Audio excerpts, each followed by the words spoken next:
Nós temos uma meta nos cultos das quartas-feiras, que é mostrar um outro evangelho que não é o evangelho que tem sido difundido no Brasil. Quando eu e minha esposa, nós estávamos numa temporada curta como missionário lá em Angola, uma vez eu estava sentado na biblioteca do seminário, na capela do seminário.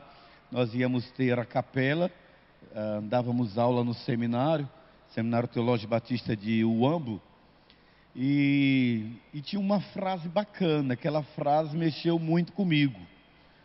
Foi uma frase que eu comecei a pensar, será que é isso mesmo? E passado um ano depois, quando a gente retornou ao Brasil e que a gente foi fazer promoção missionária de norte a sul desse país, eu percebi que era isso que tinha acontecido no Brasil mesmo. Então, a frase dizia mais ou menos assim, que o cristianismo na Europa havia se tornado-se uma lenda dos antepassados, uma crença dos antepassados. Nos Estados Unidos, o cristianismo se tornou uma incógnita, mas no Brasil, o cristianismo se tornou um evento, um negócio. E aí eu comecei a pensar se era mesmo. Nesse período que eu cheguei no Brasil, eu fui fazer um curso no Haggai. E um curso no Instituto Haggai me levou a descobrir que o que o Brasil produziu foi um movimento religioso que não foi capaz de tocar no caráter do indivíduo. Então você tem um cristianismo que dentro do movimento, dentro do percentual evangélico cresceu, nós somos quase 40% da população evangélica, mas não houve redenção cultural. Por quê? Porque na verdade nós mudamos de crença, mas não permitimos que o senhorio de Cristo se tornasse uma realidade na nossa vida. O caráter não foi tocado. E quando você não tem o caráter transformado, poucas mudanças acontecem em você, no seu contexto doméstico e no seu contexto social. Você está entendendo o que eu estou dizendo? Você tem o seguinte: eu deixei de ser idólatra, eu sou evangélico. E o Kiko? Foi isso que Jesus quis ensinar? Então a gente percebeu um cristianismo que não foi capaz de trazer redenção social, porque ele também não trouxe redenção pessoal e individual. Ou seja, o cara não entendeu que não é religião. O cristianismo não é religião. E aí durante esses 11 anos, repetitivamente, e quase que catequeticamente, ou quase discipuladora, eu estou dizendo, nas quartas e nos domingos, que pouca coisa nós desfrutamos do céu entre nós, do reino de Deus entre nós, porque nós fizemos do cristianismo uma religião, e cristianismo, na verdade, tem que ser o estilo de vida. E aí é o nosso desafio. O nosso desafio é mostrar que esse cristianismo do Brasil se tornou um evento, se tornou um negócio, mas não trouxe no Brasil arrependimento, não houve redenção. Quando você pega 2 Crônicas, capítulo 7, versículo 14, vocês sabem o que está escrito lá, né? Se o meu povo, que se chama pelo meu nome, se humilhar, orar, buscar a minha face e se converter dos seus maus caminhos, eu perdoarei os seus pecados e curarei a sua terra. Então não teve cura no Brasil, porque não houve perdão dos pecados, porque não houve conversão, houve adesão, mudança de evangelho. por causa do discurso baseado na confissão positiva, ou seja, pense positivamente, você é o que você crê, você é o que você vê. Por causa da corrente da teologia da libertação, os demônios estão aprisionando seus recursos. Por causa da teologia da prosperidade, Deus fará você prosperar. Então, essas três teologias, a teologia da confissão positiva, a teologia da libertação e a teologia da prosperidade, levou-nos a termos uma visão de um cristianismo dentro da cosmovisão capitalista, e não através de uma teologia de cruz. A teologia da cruz é: você tem que ter arrependimento. A teologia da cruz é: você tem que deixar as obras da carne. A teologia da cruz é: você tem que amar o seu próximo. A teologia da cruz é sacrifício. A teologia da cruz é dor. A teologia da cruz é perseguição. A teologia da cruz é renúncia. A teologia da cruz é mudança de vida. A teologia da cruz coloca um Cristo no centro da sua vida e não uma religião. Amém? Você entendeu qual é a diferença? Quando eu vejo um homem, e vou falar mal, está na mídia, está na internet. Quando eu vejo um homem que se diz teólogo da missão integral, subir no palanque, como o pastor Ariosvaldo Ramos, que não representa a teologia nossa, e faz uma oração pelo movimento esquerdista, nada contra e tudo contra, cada um crê no que crê. Mas ele tentar conciliar cristianismo com comunismo, cristianismo com socialismo, você percebe o quanto o Brasil ele deixou de ser um país cristão para ser um país de eventos religiosos. Mateus capítulo 5, versículo 13 e 14, você pode abrir a sua Bíblia. Mateus 5, 13 e 14. Mateus 5, 13 e 14. Nós começamos e estamos falando sobre o que é ser um seguidor de Cristo, o que é ser realmente um cristão. E veja, o texto diz assim, capítulo 5, versículo 13, versículo 14. Vós sois o sal da terra. Se o sal for insípido, com que se há de salgar? Para nada mais presta, senão para se lançar fora e ser pisado pelos homens. Vós sois a luz do mundo, e não se pode esconder uma cidade edificada sobre um monte. Amém? Vou repetir. Então, dois adjetivos Deus dá ao converso, ao convertido. Ele é sal da terra e ele é luz do mundo. Então há duas funções na minha vida e na sua vida como seguidor de Cristo. É lógico que invariavelmente os comentários acerca dessa passagem bíblica procuram mensurar o valor do sal na época de Jesus, que era um valor de medida, valor de comércio, e o valor do sal hoje, que por causa da demanda do mercado e tudo mais, pela oferta, do produto do mercado, ele tem um valor irrisório. Mas todos os teólogos de todas as correntes concordam que Jesus não está falando aqui apenas uma questão de mensurar valor, mas de qualidades efetivas de atuação, onde o meu caráter e a minha personalidade estar ajustada a um princípio. E olhe bem, princípio é eterno, princípio é imutável, em qualquer cultura, princípio é isso. Então, dentro da visão de princípios, nós temos normas e nós temos regras. E as normas e regras, elas são baseadas pelo campo da experiência.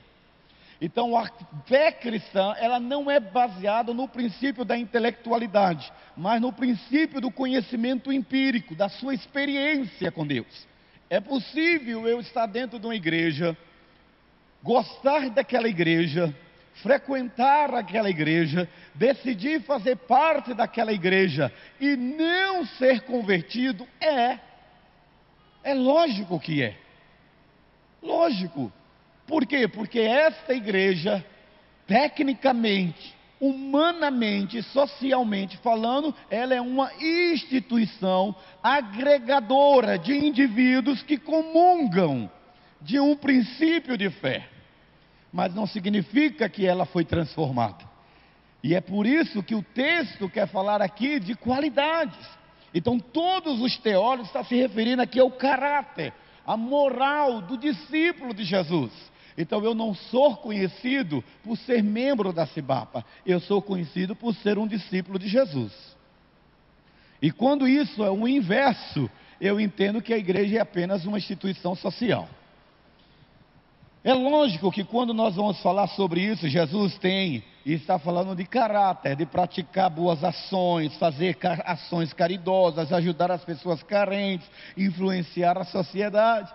Só que o que nós vimos no Brasil foi um cristianismo que entendeu, e os teólogos entenderam isso, e eu labuto contra, não sou favorável. Eu acho que eu e você, nós podemos e temos que ter boas ações, mas a função da igreja não é projetos sociais. Quem faz projetos sociais são as ONGs. Quem faz projetos sociais são as OCIPs, são as agremiações. Quem faz projeto social é a instituição de caridade. Quem deveria fazer ação social é o próprio governo. A igreja tem que pregar como agência do reino de Deus o amor. Tem que pregar o discipulado, ou seja, a função dela é trazer o reino de Deus até os homens. É por isso que há muitos que a partir dessas funções essenciais, eles enfatizam que os cristãos devem verdadeiramente ser seguidor de Cristo, e se ele é servidor de Cristo, ele tem que se envolver em questões humanitárias. Que ele tem que se envolver na luta pelos direitos sociais, abraçar a causa dos direitos sociais e garantias sociais. Eu até devo fazer isso, mas não é a filosofia do cristão. E foi por isso que Barrabás odiou Jesus. Porque ele viu em Jesus uma força política. Ele viu em Jesus alguém que persuadia a multidão. Ele via em Jesus, aliás, não só Barrabás, o movimento dos zelotas, né? Que era a esquerda do judaísmo nos tempos de Jesus.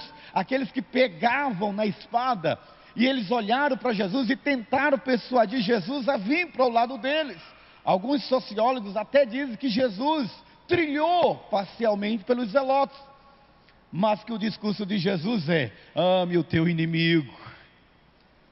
Se alguém lhe der um tapa na cara, vira o outro. Se alguém for fazer você andar 1.000 quilômetros, ande 2.000.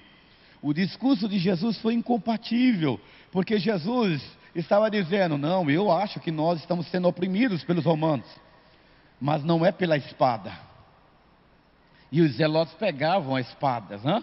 E aí Jesus disse: não é pela espada. Nós vamos fazer isso com uma outra característica. Nós vamos mudar o mundo, trazendo Deus de volta para a história dos homens, porque os homens excluíram Deus da história das suas vidas. E aí eles também conspiraram para poder Jesus chegar aonde ele chegou. A pergunta que nós fazemos é: então qual era a mensagem do cristianismo?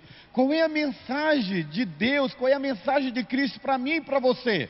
É que você seja um homem melhor, que você seja uma mulher melhor, que não adianta as suas preces, que não adianta as suas orações, que não adianta o seu jejum, que não adianta o seu dízimo, que não adianta a sua oferta, que não adianta a sua capacidade intelectual de explanar as Sagradas Escrituras, se você não é capaz de se esforçar para vencer a sua própria natureza deficiente e exercer com dignidade a hombridade de um homem restaurado, de uma mulher restaurada. É isso. Ou seja, Jesus está falando de que a mudança, ela acontece na contramão da cultura popular. Porque a cultura popular diz: uma andorinha só não faz verão. E Jesus diz: não, uma andorinha só pode fazer sim algo novo acontecer. Ou seja, a experiência com Deus não é coletiva. A experiência com Deus, ela é singular, ela é individual.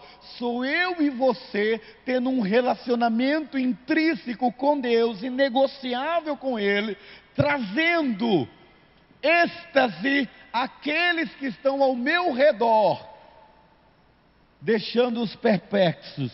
Como é que eu consigo ser honesto em um mundo desonesto?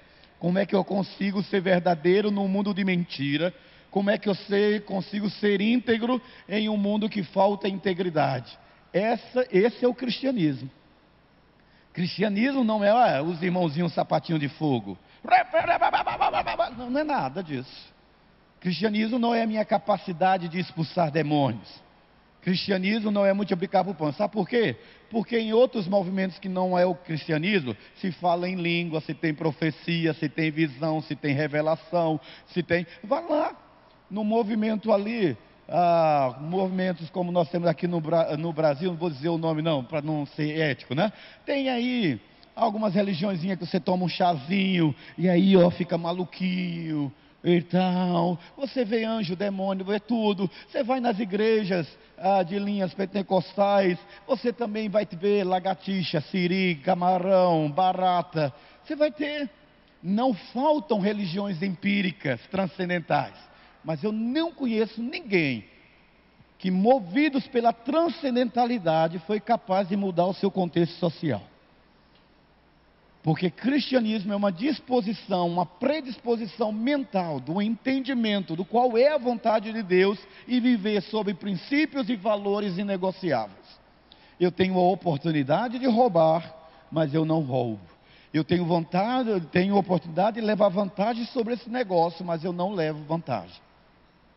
Hoje, lá na faculdade, eu comi feito um bicho. E aí, cheguei com muita fome. Inventaram lá de eu fazer uma hidroginástica, eu fui, mas aquilo dá uma fome terrível, né?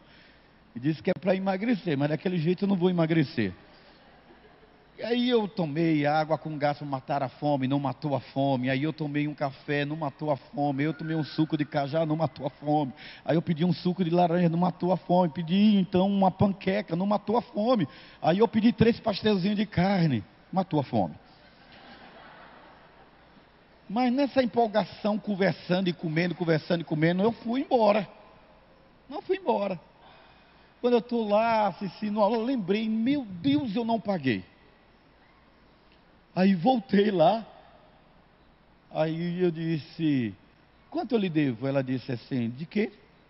Eu falei, eu comi isso. Ah, você não pagou não? Eu falei, não paguei. Não paguei. Tem certeza? Eu falei, absoluta, eu não paguei. Aí pagando, conversando com ela, ela disse assim, você é cristão, né? Eu disse, sou, você me conhece de onde? Ela falou, não, outro não voltaria para pagar. Então, ser cristianismo não é você dizer que é da igreja A, B e C. Ser cristianismo é você andar na contramão de uma sociedade desonesta, mentirosa. Ser cristão é você ter a oportunidade de passar a perna em alguém. E olha, passar a perna em alguém é tudo de bom, gente. Eu já passei. Mas lá na frente, a sua identidade fica comprometida. Lá na frente, a coisa é descoberta, porque não há nada encoberto que não venha a ser revelado. Nada. Então Jesus está falando de ser sal da terra, não é engajamento em movimentos humanitários ou movimentos de causas sociais e humanitárias. Ser sal e luz da terra é você ser capaz de reluzir e fazer diferença em um contexto como o nosso. O contexto do Brasil é um contexto de vergonha, de manobras. Certa feita, já tem algum tempo, eu e Lídia, nós fomos a um congresso. Nós éramos o único casal brasileiro, o único, fazendo check-in. A mulher disse, o senhor tem que deixar $500 de calção. Mas por quê? Não, o senhor tem que dar $500 de calção. Mas por quê? Ela sem jeito diz: é regra do hotel. Regra do hotel é, chamei a intérprete e começaram a discutir. E aí ela disse assim: é regra da casa desse hotel que brasileiros precisam hospedar aqui com a calção de $500. Mas por quê? Porque vocês são brasileiros. Mas por quê? É porque vocês têm uma mania de levar lembrancinha. Vocês levam a fronha, vocês levam o garfo, vocês levam isso. Quer dizer, a gente tem mania, mesmo que não precise, a gente quer levar alguma coisa que não precisa, pegar alguma coisa, levar vantagem. Sabe aquela pessoa que não precisa de entrar na fila para ganhar uma casa do governo, porque ela tem outra, mas ela entra porque o governo está dando? É o brasileiro. E aí você diz assim: mas não são os evangélicos, são os primeiros que pegam a fila. Sabe essa questão de que você diz assim: todo mundo usa o carro do governo, no final de semana eu também vou usar. Então a desonestidade impregnada na nossa cultura como compensação meritocrática, pelo fato de eu estar dentro de um contexto de desonestidade. É mais ou menos assim, não importa quanto eu roubei, importa que eu te ajudei. É a cultura do brasileiro. A cultura do brasileiro é essa. Não, eu fiz o bem, eu roubei um pouquinho para mim, mas não é nada comparado pelo tanto que eu ajudei. É o Brasil. Infelizmente a gente pensa assim. E aí a gente diz: esse cristianismo traz transformação? Não traz transformação. A mensagem de Jesus, lá em Lucas capítulo 6, versículo 13 até o versículo 17, vamos ler juntos? Depois de ele descer, fazer um plano, falar na montanha, todos passaram a noite em grande número de seguidores, uma multidão se reuniu para ouvir. E olha o que ele diz no versículo 13, pode soltar para mim, por favor? Lucas capítulo 6, versículo 13, diz assim, 13, versículo 13, diz assim: ao amanhecer, Jesus chamou seus discípulos, escolheu 12 deles, a quem também designou apóstolos: Simão, a quem deu o nome de Pedro, seu irmão André, Tiago, João, Filipe, Bartolomeu, Mateus, Tomé, Tiago, filho de Alfeu, Simão, chamado Zelote, Judas, filho de Tiago, e Judas Iscariotes, que veio a ser o traidor. Segura aí, versículo 17, vamos lá, volta lá.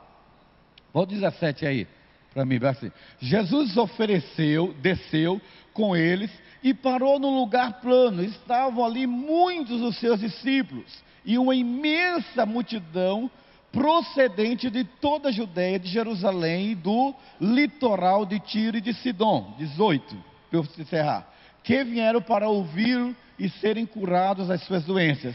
Os que eram perturbados por espíritos imundos ficaram curados. Olha o que a sequência do texto. A sequência do texto é que Jesus, ele enfatiza, não é por acaso que na narração bíblica cita os discípulos. A citação dos discípulos é mostrando que a relação discipuladora de Deus com você não é baseada no princípio da família, mas no princípio do indivíduo da família. É por isso que o homem se converte e ele passa a tribulação com a mulher que demora a se converter. É por isso que a mulher se converte e passa pela tribulação do marido não se converter. É por isso que uma filha, um filho se converte e passa pela tribulação dos pais. Porque a relação de voz, da divindade com o ser humano, do adorado com o adorador, é pessoal, é individual. Aí a partir disso, Jesus olha para a multidão.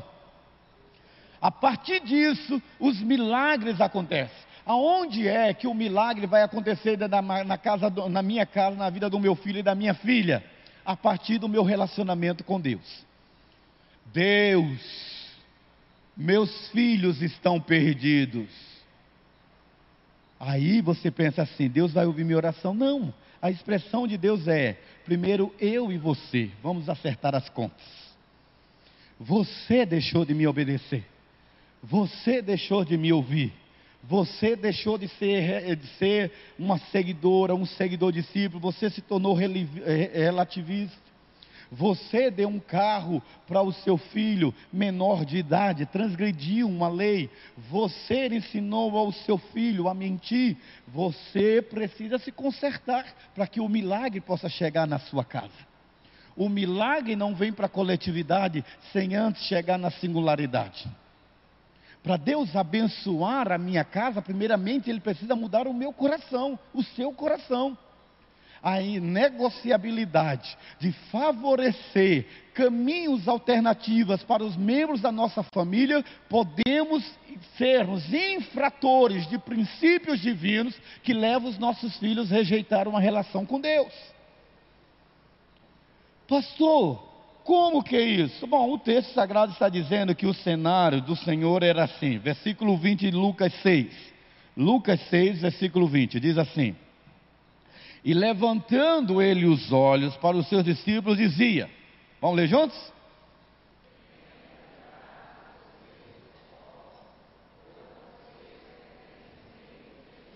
A minha versão diz: bem-aventurados vós os pobres, porque vosso é o reino de Deus. Veja, quando Jesus fita os olhos nos discípulos, Ele identifica o público-alvo das suas bem-aventuranças. Público-alvo. Uma das coisas que eu aprendi com o meu pastor, e ele não perdeu nenhum filho para o mundo. Ele teve um filho, o mais novo dele, nasceu até com um problema, não chega a ser é um tipo de síndrome, né? Mas ele não perdeu nenhum dos filhos. Nenhum dos filhos. Nem o Jabes filho, nem o Jader, nem a Emília, nem o neto. Nenhum. Mas meu pastor, ele tinha um princípio, e ele dizia assim para mim: não ganhe o mundo inteiro e perca a sua casa. Qualidade de tempo com a sua família não pode ser negociável. Nem o trabalho pode furtar você de tempo demais da sua família, e nem o que você faz pode ser mais importante do que estar com eles. Eles precisam ter prazer de ser cristão, porque ele tem em você a referência de cristão. Sabe que eu me esforço para isso? Podem me criticar como for, mas me doía na alma eu ver, e a maior parte das nossas famílias eram assim. Domingo pela manhã o cara estuda, segunda, terça, quarta, quinta, sexta, labuta, trabalha. Aí no domingo pela manhã ele acordava o mesmo horário, e aí sai brigando pela manhã. Vamos, gente, está atrasado para a igreja, é que fazer o quê? Aí briga, era aquele inferno domingo pela manhã, e corre para lá, e corre para cá, e entra com o carro. Aí ele diz: não, porque eu e minha casa servimos ao Senhor. Conversa. Não é servir ao Senhor. A gente confunde isso, não? Não, de jeito nenhum. Eu aprendi com o meu pastor que ele dizia assim: os seguidores de Cristo eram homens, mulheres, que precisam entender que as instituições, inclusive a igreja, elas estão para servir ao Senhor, mas o Senhor, você o adora em qualquer lugar, independente das instituições. Deus é espírito, e importa que os que o adorem em espírito e em verdade. Ele não habita em templos feitos por mãos humanas, ele habita nos sublimes céus, no sublime trono e no meio de um povo de coração contrito e quebrantado. E olhe para mim, seja forte com o que eu vou dizer. Eu e você, nós sabemos quando uma pessoa é religiosa e quando uma pessoa é serva do Senhor. Nós sabemos. Nós sabemos quando uma pessoa é membro de igreja e quando ela é um adorador do Senhor. A conduta é diferente, a palavra é diferente, a postura de atitudes é diferente. Membros de igreja, quase sempre, membros são membros. Eu me converti, eu ia dizer uma besteira, mas resolvi não dizer. Agora, o homem de Deus, a mulher de Deus, o discípulo de Jesus, ele é o que ele é aqui e fora daqui, dentro de casa, no trabalho. Ele é o que ele é, porque foi tocado. A fé levou Deus a tocar no DNA dele, de natureza pecaminosa e pecadora para sal e luz da terra. Ali vai um homem de Deus. E eu fico imaginando Elias, imaginando Eliseu. Lembra de Eliseu? Ele vai passando e a mulher diz assim: vejo que aquele é um homem de Deus. Esse é o adjetivo que eu quero ter. Eu não quero dizer que as pessoas me vejam o pastor da Cibapa. E o Kiko? Se eu sou pastor da Cibapa, mas eu sou caloteiro, aproveitador, mentiroso, garanhão, adúltero, grosso, estúpido, indelicado, fornicar, topeira. Tem muita topeira, né? Que eu fico assim, meu Deus do céu. E as pessoas dizem assim: e é cristão? Aí esses camaradas dizem assim: eu sou cristão, mas eu não sou besta. Não é porque eu sou cristão que você vai tirar onda com a minha cara. Não é porque eu sou cristão que eu sou otário. Deveria ser, por causa de Cristo. A gente tem algumas percas por causa de Cristo. A gente sofre humilhações por causa de Cristo. Se não for para escandalizar o Evangelho, que morra eu e Ele viva em mim. É o cristianismo. É o cristianismo. Ok, o que é que diz Gálatas 2:20? Anota a sua Bíblia aí. O que está 2:20? Põe aí, turma. Seja forte, que eu quero que eles vivam isso. Vamos lá? Vamos ler juntos? Fui crucificado com Cristo. Assim,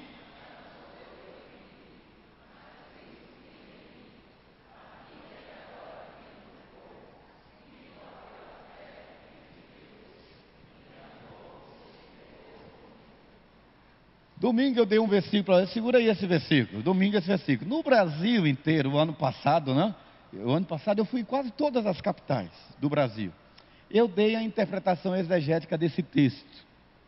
A mesa que você vai dar para o seu irmão ao lado. Diga assim para ele assim, olhe para ele, diga assim: sabe qual é a interpretação desse texto? Sabe qual é a interpretação desse texto? Eu vou dizer para o meu amigo aqui da frente. Diga aí para o seu seu lado. Sabe qual é a interpretação desse texto, queridão? É assim, ó: morra. Se você quiser viver para você, esse versículo não diz respeito a você. Se você quiser viver para Cristo, eu estou crucificado. O que é cruz? O que é crucificação? É dor. Já estou crucificado com Cristo, e já não vivo mais eu. Se eu não vivo, morri, para que Ele possa nascer em mim. A vida que eu agora vivo na carne, ou seja, eu vivo à sombra dele, Ele e eu atrás dele. Então o cara me esculacha e eu tenho que ter sangue de barata. O cara me roubou, eu quero tudo de volta. Mas às vezes eu tenho que ter percas. Ser cristão não é fácil, mas no Brasil nós teríamos um melhor cristianismo se nós nos calássemos mais, vivêssemos mais, para que Ele pudesse aparecer mais nas nossas vidas. Coisa feia, um crente barraqueiro. Eu fui num campeonato infantil agora, chamado Go Cup, lá em Goiânia. Ou vontade de brigar. Nossa, eu via cada coisa, gente, cada coisa. E eu me segurava. E aí eu pensava assim: eu sou cristão, eu sou pastor. Esses caras sabem que eu sou pastor. E dava uma coceira na perna, uma coceira na língua. Falei: Senhor. Aí eu falando com uma irmã, ela disse: não, mas o senhor tem que defender o filho do senhor. Eu falei: eu sou pastor, irmã, em nome de Jesus. Não provoque. Mas ele vai ficar sem quem tem a defesa. Eu falei: não, Deus defende, Deus defende, Deus defende. Eu vou para casa, eu vou para casa, eu vou crer nesse negócio. Sabe, chamar as coisas que não são como se estão, nesse caso, não é confissão positiva. Eu sou manso, eu sou manso, eu sou manso e humilde de coração, eu sou manso e humilde de coração. Né? Deus vai pelejar por nós. Aquele, eu pelejarei por vós e vós vos calareis. Isso não é confissão positiva, isso é crer na palavra. Então a gente precisa entender isso. Aos discípulos, Deus tinha uma mensagem de bem-aventurança. A multidão das cidades vizinhas, uma mensagem de arrependimento. A mensagem do cristianismo não é uma mensagem de triunfo, mas de dor e de choro. Aí fazia a igreja, pastor. Mas é a mensagem de Cristo. Olha aqui o cara. Eu vou defender o meu mestre. Pega a espada, voa para cima do soldado, decepa a orelha do cara. Jesus olha para ele e diz: Pedrão, calma, guarda essa espada aí. Cola a orelha do cara.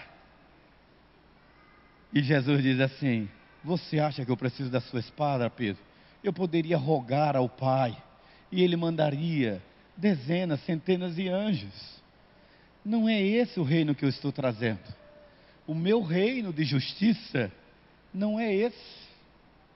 A justiça que eu estou trazendo para você é a justiça de recolocar Deus na história da vida do homem. Esse é o propósito. Aquele filme Quarto de Guerra, ele é um filme que impressiona, mas a gente não pega lição nenhuma, a gente só vê a questão da produção cinematográfica. A mulher vai para a oração e ela vai acreditar e quer ensinar a outra dizendo: acredite que seu marido está lá adulterando, seu marido não sente mais tesão por você, seu marido não lhe procura mais, seu marido lhe rejeita, seu marido está em trapaças negociais, Deus vai cuidar. A gente não acredita mais nisso, a gente precisa crer. Os discípulos de Jesus precisam experimentar isso. Quando Jesus citou os seus discípulos, ele estava olhando homens e mulheres famintos e pranteadores. Ser pobre de espírito não é questão financeira. Há pobres sem dinheiro que são ricos de orgulho, de raiva, de ódio. E a gente rica, muito rica, e que é realmente gente pobre de espírito, gente que quer Deus na sua vida.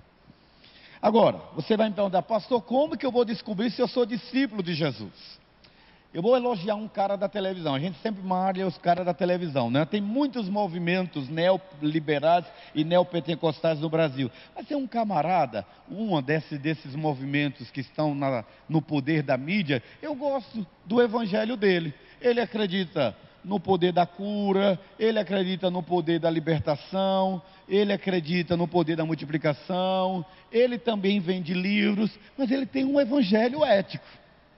De todas elas, é o único camarada que ensina a Bíblia mesmo, e que acredita que a fé é do indivíduo. Ele canta umas musiquinhas arcaicas: fé, mais fé, amor, mais amor, blá, blá, blá, blá, blá. Aí eu falei: meu Deus, ele não tem as luzinhas da Cibapa, ele não tem as músicas da Cibapa, e a casa cheia, muita gente procura, e ele está lá ensinando. É o nosso amigo R.R. Soares, ali, ensinando a palavra. Meus amados irmãos, né? É isso. O evangelho é simples, mas o evangelho é para ser vivido e praticado. Não é só para evento, e a gente precisa ter esse conceito. E Jesus tinha muitos discípulos, dentre esses ele tinha os apóstolos que nós citamos aqui. E muitos discípulos, queridos, olhe para mim, seja forte. Muitos discípulos de Jesus desistiram de ser discípulo dele, desistiram de seguir o ministério de Jesus, porque eles estavam interessados apenas no pão, estavam interessados apenas na cura, estavam apenas interessados nos milagres. Eles não aceitavam o discurso de Jesus. O discurso de Jesus é um discurso que você precisa ser forte, querido. E aí eu tenho uma ovelha da minha igreja assim, não, mas eu não concordo. Aí eu falei, aí é você e as suas tamancas. Porque é o que a Bíblia diz. Quando Jesus fala aos discípulos, dentre os apóstolos, um se perdeu, conforme as escrituras predizem. Mas boa parte deles foram embora. Mas que discurso é esse desse cara, não? É o discurso do Senhor, da negação. E a fé cristã é uma fé que entra no caminho, que faz um contorno e entra na contramão. Ou seja, vivemos numa sociedade do relativismo e do hedonismo, do prazer. E aí vem a sublimação, a negação do cristianismo. Antes de partir, Jesus deixa consignada a principal característica de um discípulo. João capítulo 13, versículo 35. Abra aí a sua Bíblia. Esse para mim é a melhor escola bíblica dominical, é essa que eu estou aqui com vocês na quarta-feira, né? Porque só vem os que querem fazer esse curso. Vamos lá. Abra aí, João 13, 35. Diz assim: com isso, todos saberão que vocês são meus discípulos, se vocês se amarem uns aos outros. Vamos ler juntos? Vamos lá? Com isso,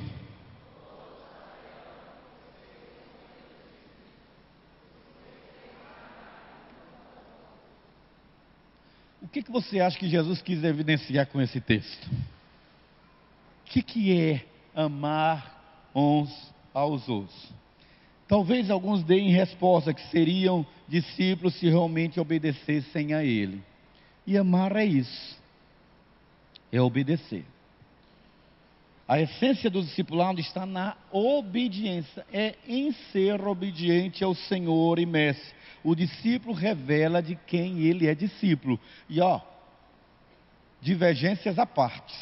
Eu admiro o fato do nosso ex-presidente estar preso, mas ele tem uma legião de seguidores, ele tem uma legião de discípulos.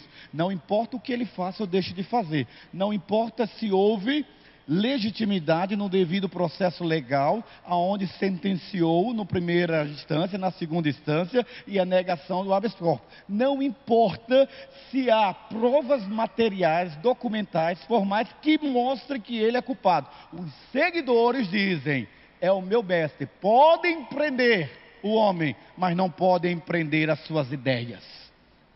Discipulado.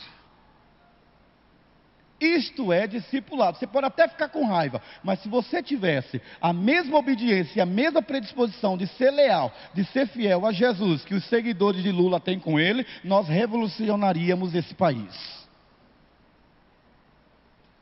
Nós não estamos predispostos a pagarmos os caras saírem do Brasil inteiro em caravana para dormir nas calçadas e fazer vigília em favor do seu mestre, do seu líder. Não, eu tiro o chapéu. Eu consigo ler e fazer uma leitura positiva desse ato. Você pode dizer que é lunático, fanático, seguidores, alienados, você pode dizer o que for, mas você deveria ser lunático, fanático, alienado por Jesus.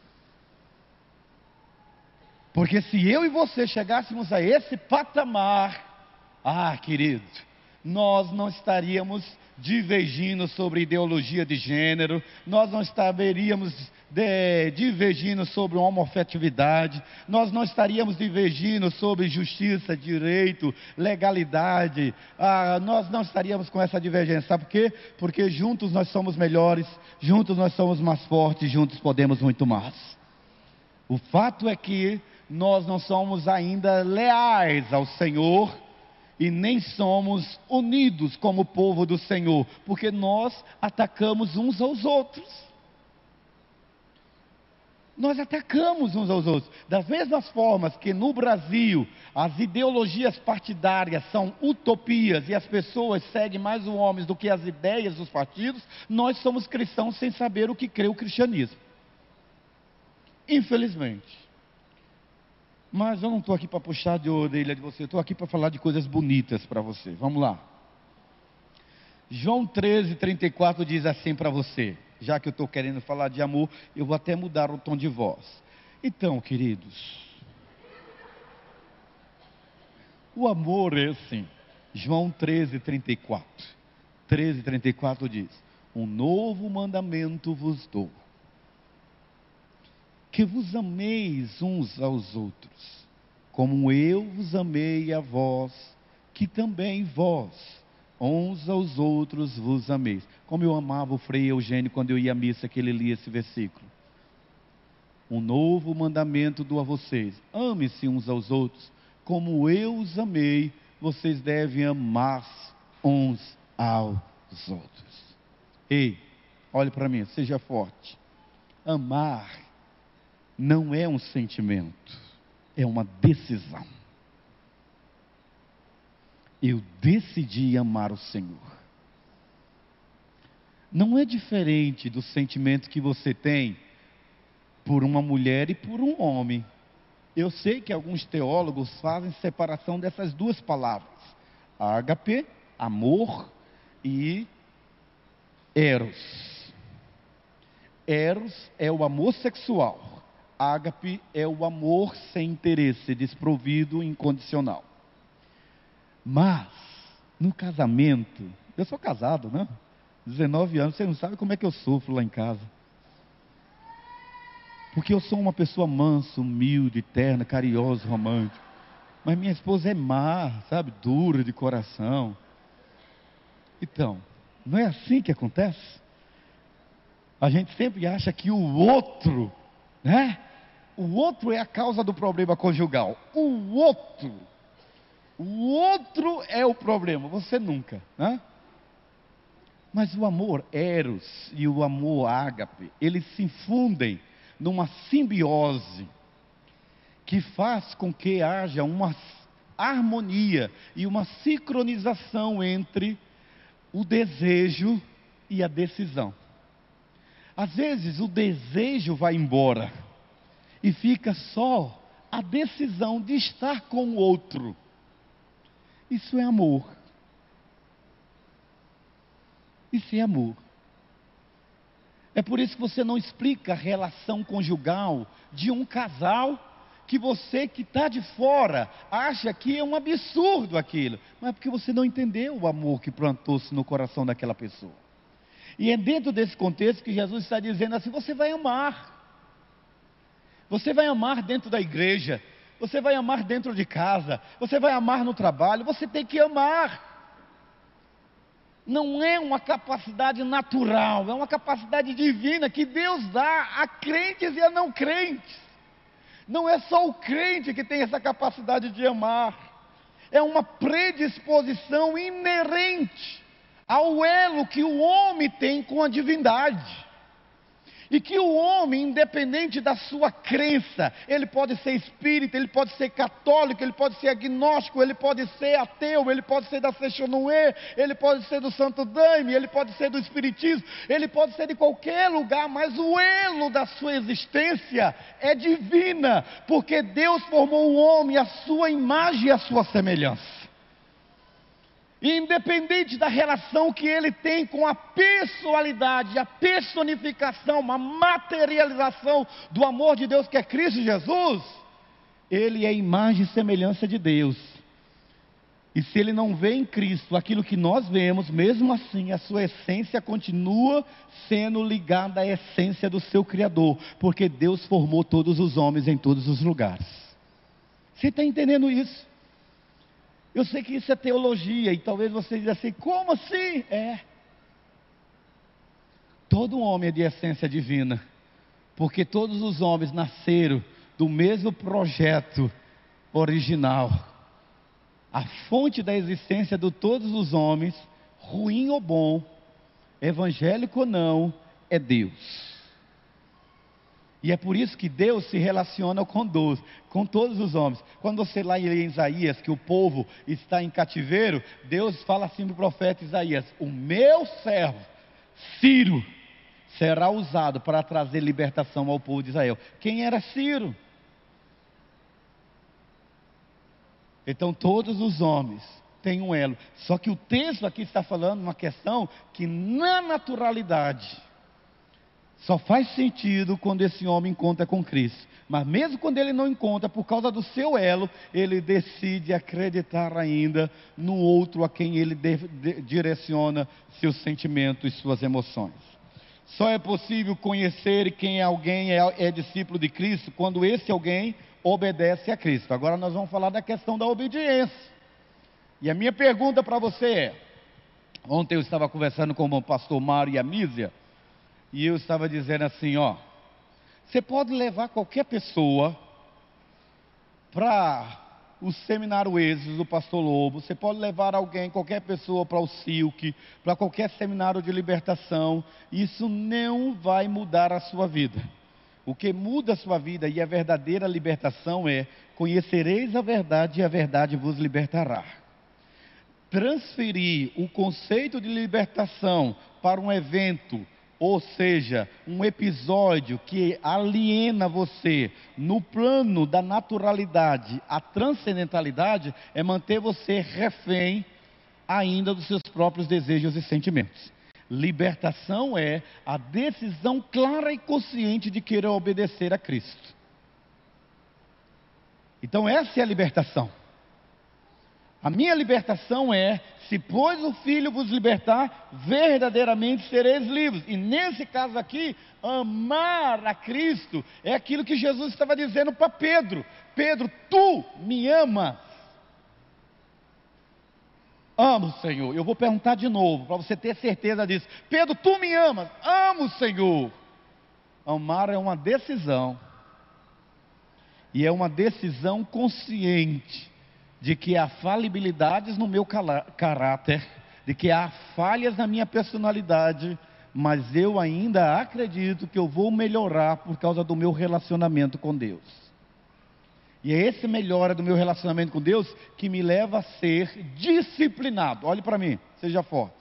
Você acha que essa prédica de agora vai conseguir manter você alimentado no seu relacionamento com Deus? Não mantenha a sua disciplina diária de ler a palavra. Não coloque como meta na sua vida ter na cabeceira da sua cama um exemplar bíblico. Não coloque, eu e o pastor Cléber estávamos conversando assim, porque nós já fomos clientes dessa falha. Não leia. Não leia a Bíblia no Android. Não leia a Bíblia no seu iPad, iPod, porque isso vai distrair você. Ainda pegue a versão manual para fazer sua devocional, porque se você pegar o seu celular, você vai se distrair aí com a mensagem que vai chegar, que chega toda hora no seu WhatsApp, no seu Twitter, no seu Facebook, no seu iMessage.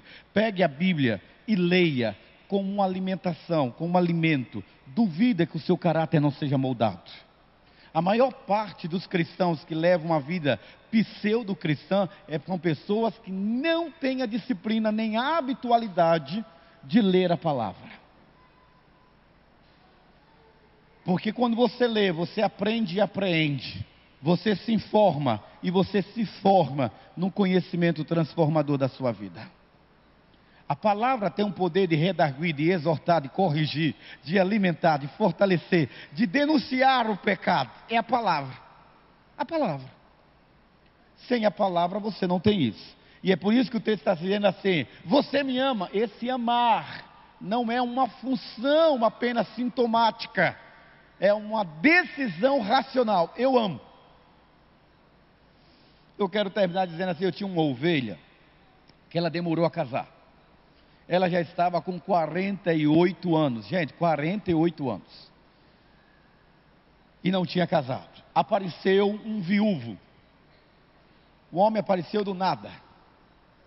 E aí aquele homem disse assim: quero casar com você. Aí, vamos casar, vamos. Aí eles foram passear. Ele já estava com seus 62 e foram para Macaé. Quem conhece a praia de Macaé sabe como é que é a coisa. Ondas violentas. Ela está sentada na areia e aquele homem vai mergulhar. E quando ele vai mergulhar, ele leva um caixote. E aí ela viu e começou a achar graça lá, que a onda foi levando ele, papai jogou ele lá na areia. E ele ficou lá, na areia. E vinha onda e voltava a onda, e aquele homem ficou lá, e ela começou a ficar preocupada. Correu, aquele homem ficou paraplégico. Faltando poucos dias para o casório. E aí muita gente começou a aconselhar ela que seria um fardo, um cansaço, né? Que era Deus dizendo para ela desistir, que não era de Deus e que não sei o que. E aí ela foi conversar comigo, eu entrei na roda e falei assim: olha, Iraci, deixa eu dizer uma coisa para você. Você sabe que este homem pode nem funcionar como um homem mais. E aí ela olhou para mim e ela disse assim: o que é amor?